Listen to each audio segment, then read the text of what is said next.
Olá, queridos. Nós estamos aqui hoje porque domingo a mensagem foi perdida, não conseguiu se salvar. E nós estamos aqui hoje para dar uma repassada na mensagem para que a série de 1 Pedro não fique comprometida com, com esse lapso desse domingo agora, com a perda, né? Então, eu gostaria de abrir com vocês 2 Pedro, a partir do versículo 18, capítulo 2, versículo 18. Nós vimos na semana que antecedeu a essa mensagem a vida cristã exemplar. Nós vimos que só é possível pedir vamos dizer assim, o negar-se a si mesmo com as paixões, em relação às paixões, para quem nasceu de novo. A não ser se uma pessoa, naquela época, e hoje também, abraçasse a filosofia estoica.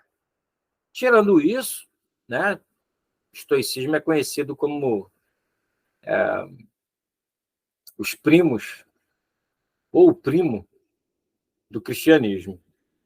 Então, tirando isso, só se uma pessoa nasceu de novo, tem um novo coração, foi convertida a Cristo, não simplesmente ao cristianismo, mas a Cristo, que, na verdade, muitas vezes você pode estar inserido no cristianismo, mas não está em Cristo, e isso é muito complicado, né? Todavia, diz assim o texto, a partir do verso 18: servos, sejam obedientes ao Senhor de vocês com todo temor, e não somente se ele for bom e cordial, mas também se for mal, porque isto é agradável a Deus, que alguém suporte tristezas, sofrendo injustamente por motivo de sua consciência para com Deus. Pois que glória há, se pecando e sendo castigado por isso, vocês o suportam com paciência. Se, entretanto, quando praticam o bem, vocês são igualmente afligidos e o suportam com paciência, isto é agradável a Deus. Porque para isto mesmo vocês foram chamados, pois também Cristo sofreu no lugar de vocês. Pois, engraçado, né? Pois Cristo sofreu no lugar de vocês. Algumas pessoas inferem disso, que se ele sofreu no meu lugar, eu não preciso sofrer. Mas será que é isso que o texto vai dar continuidade aqui? Ó? Porque para isto mesmo vocês foram chamados, pois também Cristo sofreu no lugar de vocês, deixando exemplo para que vocês sigam os seus passos. Bem diferente, né? Às vezes é necessário, você às vezes vai ter que passar mesmo por lutas e sofrimentos. Ele não cometeu pecado, nem foi encontrado engano em sua boca, pois ele, quando insultado, não revidava com insultos. Quando maltratado, não fazia ameaças, mas se entregava àquele que julga retamente, a Deus, carregando ele mesmo em seu corpo sobre o madeiro os nossos pecados, para que nós, mortos para os pecados, vivamos para a justiça. Pelas feridas dele vocês foram sarados, porque vocês estavam desgarrados, mas, porém, agora se converteram ao pastor e bispo da alma de vocês. Que o Senhor nos abençoe nessa explanação, que o Espírito Santo fale ao teu coração e me capacite na elaboração dessa palavra, dessa mensagem. Em nome de Jesus, amém. Bem, queridos, nós vivemos, eu acho que mais no início dos anos 2000, depois deu uma arrefecida, mas ainda é forte, né? A questão do neoateísmo, com Richard Dawkins, Sam Harris, né, que foi alguém que também escreveu nos Estados Unidos, após ali o 11 de setembro, de maneira específica para o islamismo, mas também abarcou ali o judaísmo, o cristianismo, falou muito contra as religiões principais, né, de maneira primária ali, ele ataca as religiões mais conhecidas. Então, nós temos ali o ateísmo com Richard Dawkins, Christopher Hitchens, né? Na verdade, Christopher Hitchens já até morreu, foi um jornalista, Ele morreu já partiu. Daniel Dennett e Sam Harris, como eu falei há pouco. Então, esses neo-ateus, eles acusaram o cristianismo, mais especificamente o judaísmo, né, a lei de Moisés, de coadunar, apoiar a escravidão. Mas será que é isso mesmo? Devemos abraçar essa ideia, porque isso tem sido propagado pelo neoateísmo, mas reverberado em muitas igrejas. Há muitos pastores aí que estão tentando ou enfatizando que a Bíblia precisa ser revisada também em função disso. E é bem complicado, porque você adapta muitas vezes a cultura, a Bíblia, e muitas vezes, e pior ainda, sem conhecer realmente o que a Bíblia diz sobre aquilo. E pessoas, às vezes, bem esclarecidas. Bem, vamos ver um pouquinho sobre a escravidão antiga nas Escrituras Sagradas e a escravidão moderna. Por exemplo, a escravidão, a palavra escravo, no Antigo Testamento, a gente vê muito, servo significa escravo, e a gente traduz isso de maneira bem imediata. A palavra no hebraico é abade. Há 289 vezes citações com essa palavra, abade, servos. E o contexto dela ali é muito mais para quem trabalha, quem serve realmente, e não de maneira precípua, em todas as vezes, escravos. A concordância de Strong traduz como trabalhar, servir ou servir a Deus. Há uma conotação de escravo, realmente, quando é usado lá para o povo judeu que está no Egito. Mas, em sua maioria, ela tem a ver, abade, com servir. Ok? E vamos ver aqui alguns desdobramentos quanto a isso. Bem, os neoateístas, eles usam alguns textos para afirmar que o judaísmo, a lei de Moisés, afirmava e confirmava, né, e legitimava a escravidão. Só que não é assim. Por exemplo, eles usam o texto de Levítico 25, 39 e 40, que diz assim: também se alguém do seu povo se tornar pobre, estando ele com você, e vender-se a você, não faça servir como escravo. Aqui já começa uma negação. Não faça servir como escravo. Trate-o como um trabalhador diarista ou estrangeiro que mora com você. Até o ano do jubileu, ele trabalhará para você. Então ficará livre de você, ele e os seus filhos dele. Ele e os filhos deles, e voltará à sua família aquela propriedade de seus pais, e a propriedade de seus pais. Porque eles são meus servos, que tirei da terra do Egito. Não serão vendidos como escravos. Não domine sobre eles com tirania, mas tema o seu Deus. Então, a ideia aqui é de se alguém está devendo, que eles poderiam se vender, ou seja, trabalhar para pagar aquela dívida a alguém. E essa pessoa não tinha que tratar eles como escravos, mas como servos, como pessoas que são filhos de Deus retirados lá da terra do Egito. Então, usar esse texto aqui para dizer que a escravidão é corroborada é criar um suicídio anacrônico. Por quê? Porque você compara a escravidão do século da Idade Moderna, vamos falar assim, da Idade Moderna, com aquela escravidão, que não tem nada a ver. Então, seria uma maneira da pessoa servir ao outro para pagar a dívida e depois ser solta no ano do jubileu, certo? Não era no sentido de escravos para sempre, sem direito a nada. Então, entender o texto se faz crucial para a gente não cair nessas artimanhas neo-ateístas. No versículo 46 diz: vocês poderão deixá-los como herança para os seus filhos depois de vocês, para que sejam propriedade deles. Vocês poderão fazer com esses com que eles se sirvam perpetuamente, mas sobre os seus irmãos, os filhos de Israel, vocês não devem dominar com tirania uns sobre outros. Aí a gente lê esse texto aqui, sem ler contexto, parece estar ratificando que pode passar de mão em mão, de família, né? De geração em geração, o escravo. Não, ele está falando aqui escravos de guerra, escravos de outras nações, certo? Todo período histórico teve escravos de guerra. A gente não pode pegar a ótica daquele tempo e utilizar hoje. Isso é um erro crasso. Se você for para a Grécia, estudar o que Aristóteles falou, Aristóteles, Platão, sobre os escravos, você não vai ler nem eles, porque é um contexto diferente, um contexto cultural e temporal diferente. A gente precisa entender isso para não trazer uma ideia de um tempo específico para outro, certo? Há muitas práticas que nós vemos na antiguidade que, se fosse hoje, seria uma aberração.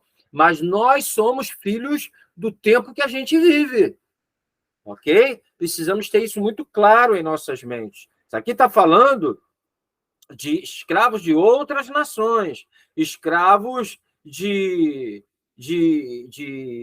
cidades vizinhas, e não escravos de judeus, como os neoteístas falam, ok? É errado? A gente não concorda com isso hoje? Com certeza. A gente está no século XX, XXI, agora a gente tem plena convicção disso.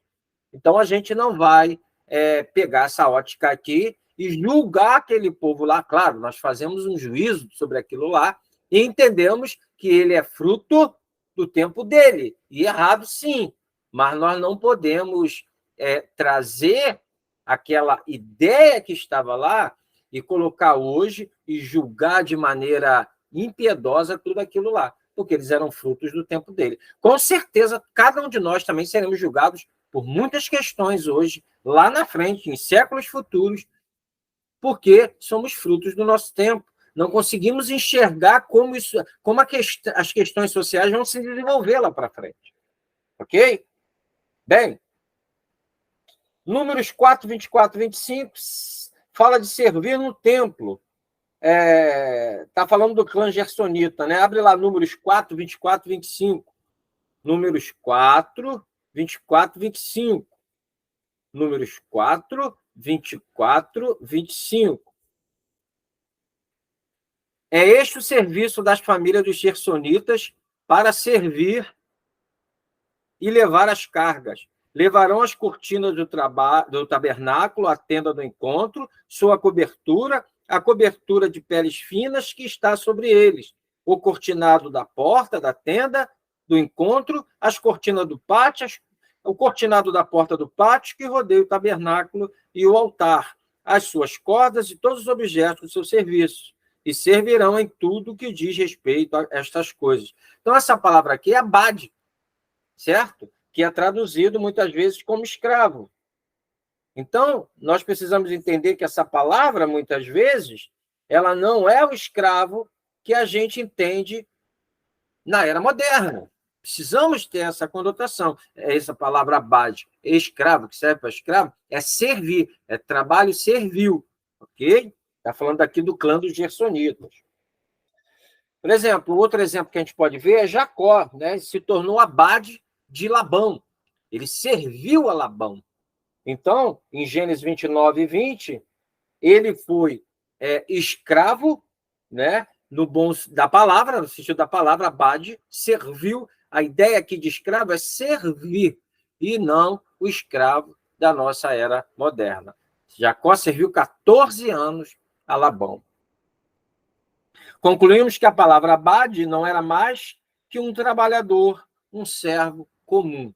E essa ideia de escravo da era moderna, jogá-la para trás, é bem complicado. E os neoateístas dizem que a lei de Moisés legitima a escravidão do povo judeu.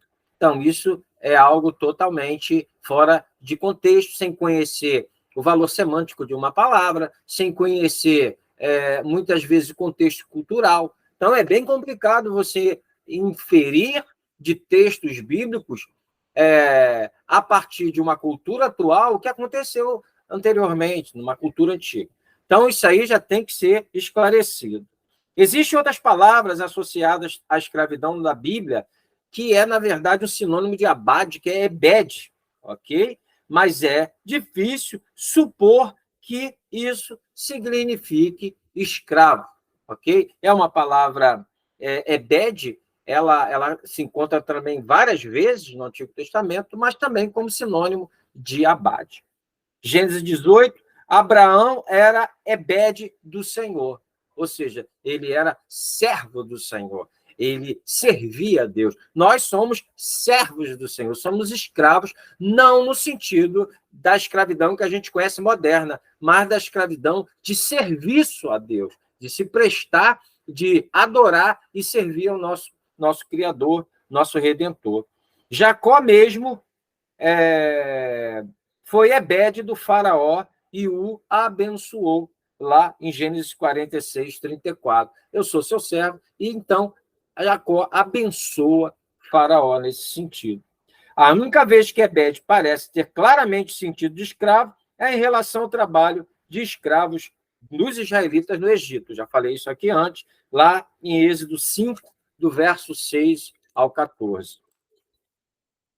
Paulo, em 1 Coríntios 7, 22, ele diz o seguinte: quem é chamado sendo escravo é livre, e quem é livre se torna escravo de Cristo, lá em 1 Coríntios 7, 22. Ou seja, Paulo trabalha a ideia de que alguém foi chamado sendo escravo, e aí a gente vai trabalhar na questão aí do que era ser escravo na era romana, grega ali. Nós vamos entender que Paulo está trabalhando que da seguinte forma: aquele que é escravo fisicamente é livre espiritualmente. E aquele que espiritualmente, que fisicamente é livre, ele é espiritualmente escravo do Senhor, porque o serve. Paulo, em 1 Coríntios 12, 13, diz que todos nós fomos batizados num só corpo. Seja escravo, seja livre, ok? Homem, mulher, todos nós fomos batizados num só espírito. Seja escravo, seja livre, ele tem o mesmo espírito, ok? Fomos todos batizados num só espírito. Paulo, em Gálatas 3:28, ele diz assim: não há judeu, nem grego, nem escravo, nem livre, mesmo processo. Colossenses, ele repete, né? Colossenses 3:11, ele dá essa ideia também. Deixa eu abrir aqui rapidinho. Colossenses 3:11. Colossenses, cadê você? Diz assim, Colossenses 3:11. Aqui não pode haver mais grego, judeu, circuncisão, bárbaro, cita, escravo, livre, mas Cristo é tudo e está em todos. Então, na justificação, não há diferença, ok? Nós recebemos o mesmo Espírito de Deus.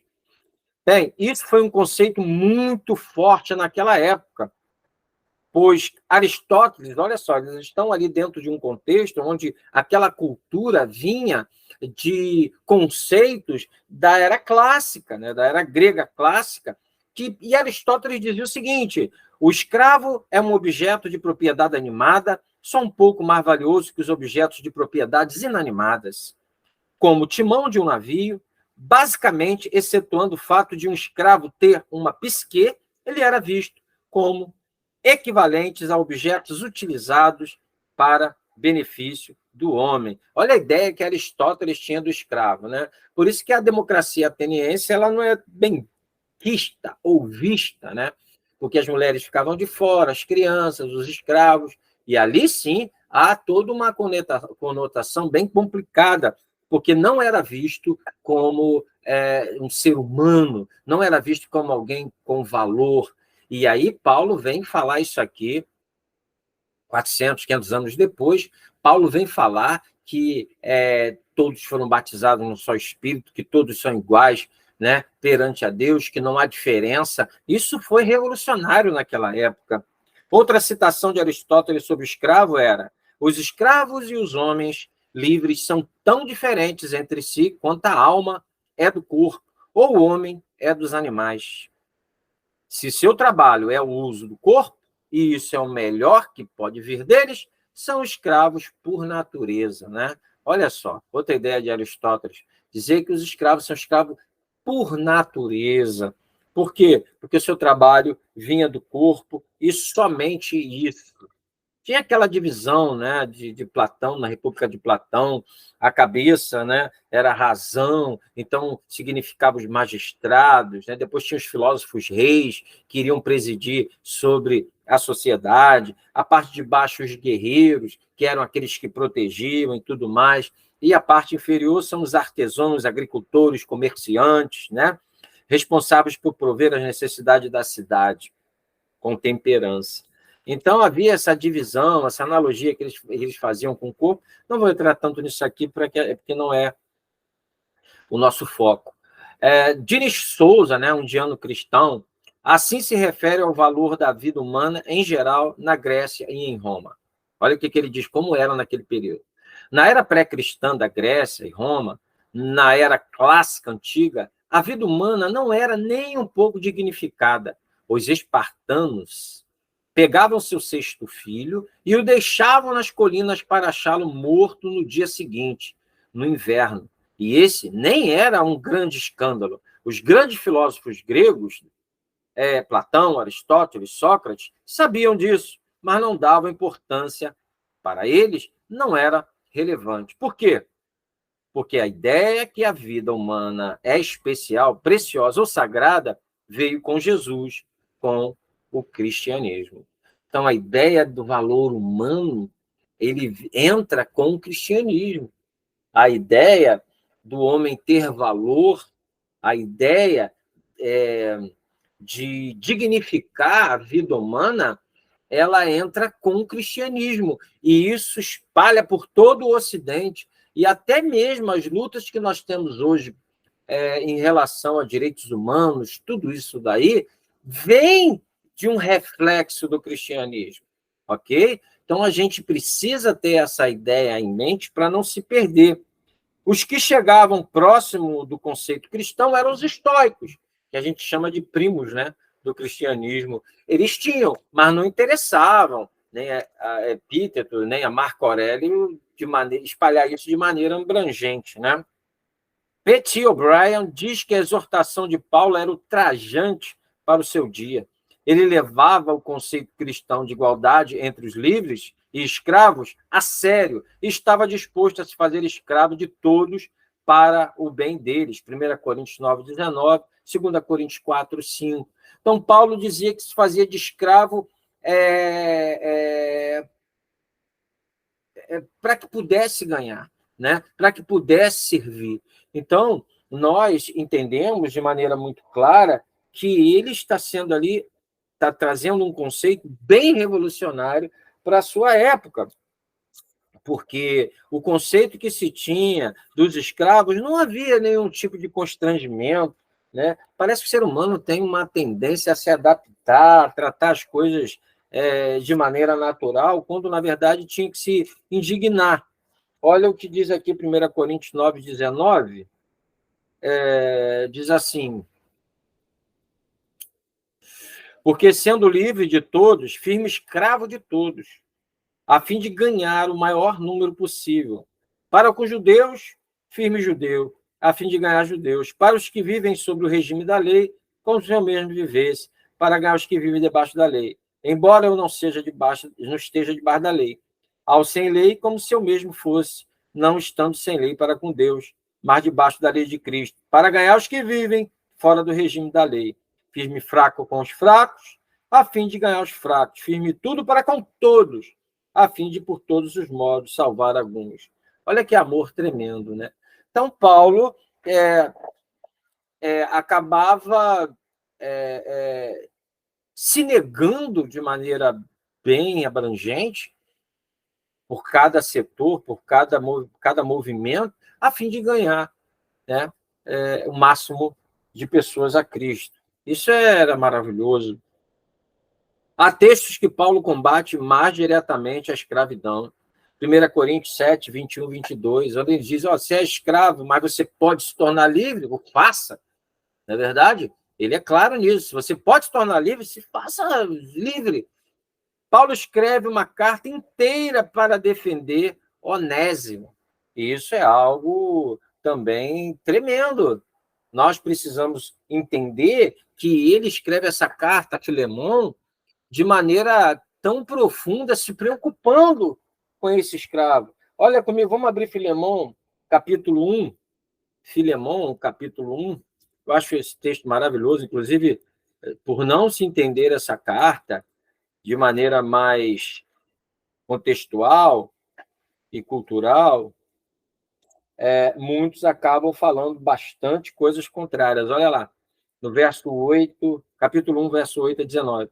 Pois bem, ainda que eu sinta plena liberdade em Cristo para ordenar a você, olha o que ele fala, o que convém ser feito, prefiro, no entanto, pedir em nome do amor, sendo que sou Paulo, o velho, e agora também prisioneiro de Cristo Jesus, ele estava preso, faço um pedido em favor de meu filho Onésimo, faça um favor do meu filho Onésimo, né, que é o escravo, que gerei entre algemas. Antes ele era inútil para você, atualmente, porém, é útil para você e para mim. Eu estou mandando de volta a você.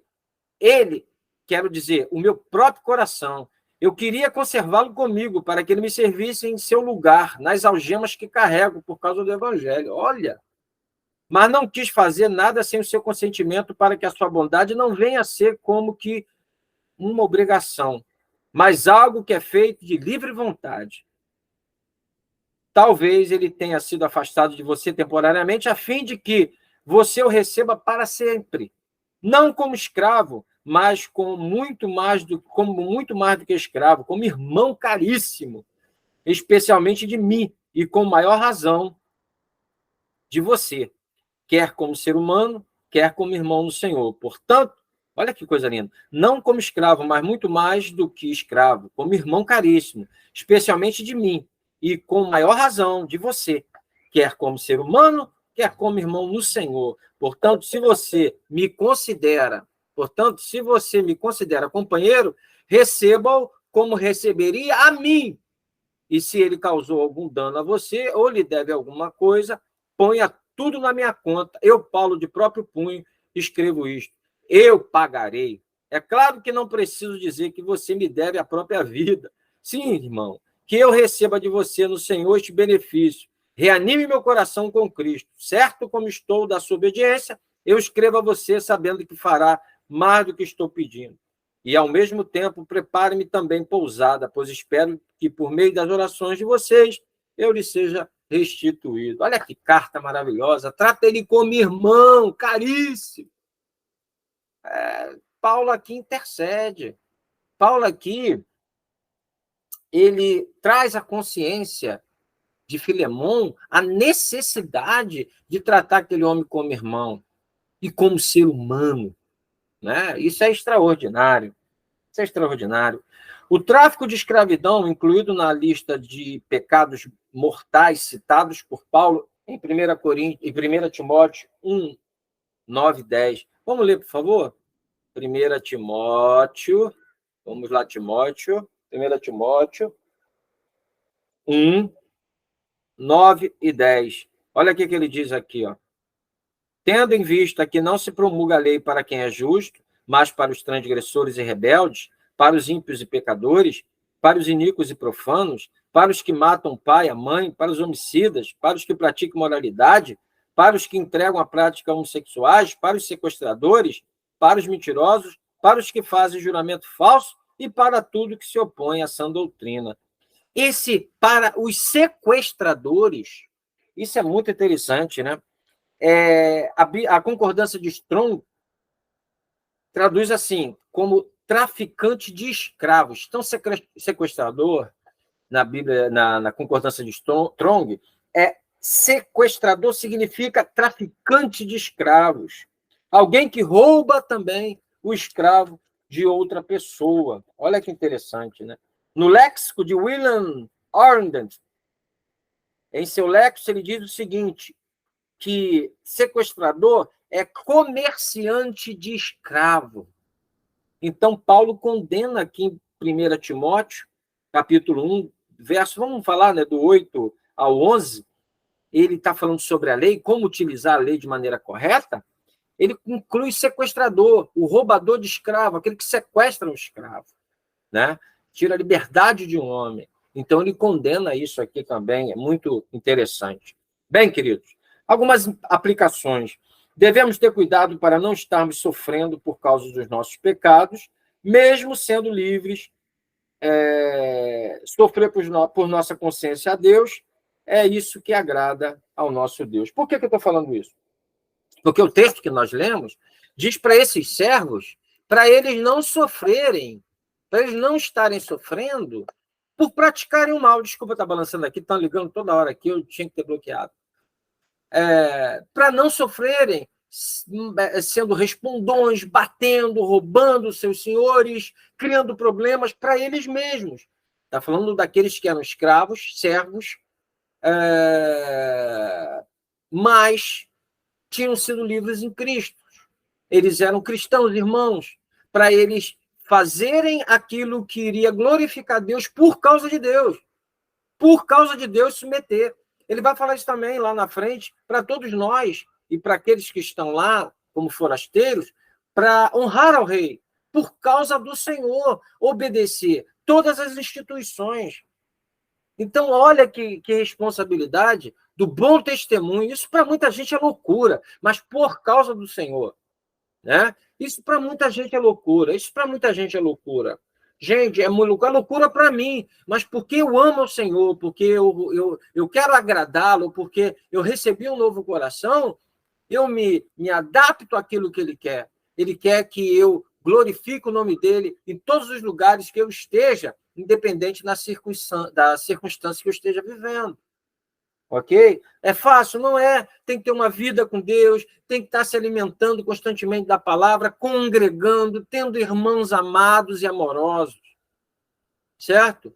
E sempre buscando o poder do Espírito, que não é fácil numa sociedade, muitas vezes, permissiva, doente e, muitas vezes, entregue a todo tipo de moralidade. Então, é muito difícil. Não é diferente daquela época, talvez era pior naquela época. Então, aqui é escrito para nos dar exemplo disso. Cristo nos deixou exemplo para seguirmos os seus passos, no versículo 21 a 24. Ele vai falar que o sofrimento dele, ele sofreu em nosso lugar para nos dar exemplo.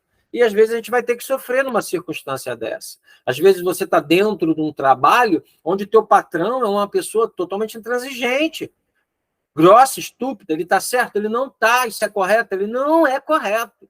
Mas você não vai roubá-lo. Eu vejo muita gente. Uma vez eu fui no posto de gasolina e o cara eu passei meu cartão. E o cara começou a falar para mim, não, olha, seu cartão não está funcionando aqui, eu vou dar meu Pix, você faz a transferência. Mas quando eu olhei a maquininha, ela estava com o Wi-Fi, né, desligado. Eu falei, mas o teu Wi-Fi está desligado. Entendeu? Ah, mas, poxa, aqui a gente não pode dar mole, não, porque o patrão aqui rala a gente, faz isso, faz aquilo, então a gente tem que tirar o por fora. Então, está entendendo qual é o conceito dessas pessoas? A gente não pode praticar essas coisas. Nós vamos fazer o melhor à vista do nosso patrão ou não. E é isso que Pedro está ensinando para essas pessoas na sua carta aqui. Olha, mantenha um bom testemunho, independente da situação. E também, irmãos, muitas vezes a gente observa, por exemplo, irmãos que são casados, às vezes, com alguém que não é cristão, aí trai, aí chora, aí, às vezes, quer continuar e perdoa e tudo mais, aí vai falar com uma outra pessoa, o que é que a outra pessoa fala? Vai lá e faz. Vai lá e faz o mesmo. Dá o troco, não é assim que aconselham? Até profissionais, às vezes, da área comportamental não deveriam fazer isso não é genérico, nem todos fazem, mas eu já aconselhei uma menina que ela estava tendo um acompanhamento com um profissional e ele disse, você precisa tirar esse peso, você vai ter que fazer o mesmo para você se sentir leve e igual. Como assim um cristão vai entrar nessa? Então, nós não podemos seguir os conselhos de muitas vezes de pessoas que não têm compromisso com a palavra. Nós vamos ter que ser luz e sal nesse mundo. É isso que Pedro está levando aqueles forasteiros e peregrinos a entenderem que mesmo em meio a perseguições, a sofrimentos, eles precisam glorificar a Deus, a nossa vida para a glória de Deus. Tá bom, irmãos? Então, eu gostaria de deixar essa síntese da palavra de domingo para que vocês possam não estarem perdidos aí com esse vácuo que teria na série de Pedro. Tá bom? Deus abençoe a todos, sejam cheios do amor de Deus, congreguem, leiam a palavra constantemente, para que vocês estejam prontos para glorificar Deus em toda e qualquer situação. Deus abençoe a todos. Tchau, tchau.